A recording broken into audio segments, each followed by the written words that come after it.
Cortez McDowell, a big four-star safety from Georgia, fairly early commitment from last summer, and you know, a guy that has a good college size right now, and it will give him some flexibility in his career. And a two-sport standout, interestingly enough. Played a pretty good baseball player in high school as well, and has some interest at least in playing at Tennessee if it will work out.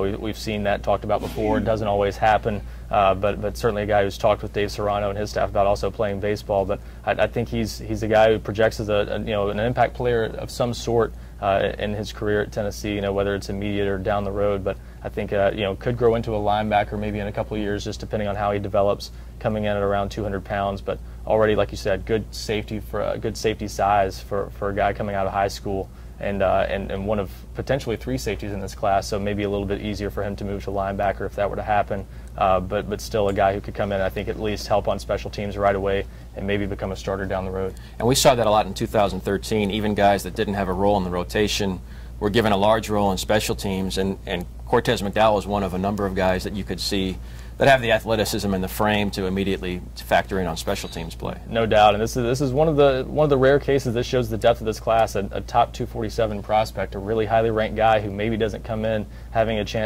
good chance to start right away. It just kind of shows you a little bit of the depth in this class. The fact that he hasn't been more talked about, one of the more overlooked guys in some ways in this class, and that shows just how many good players Tennessee's been able to assemble in this class.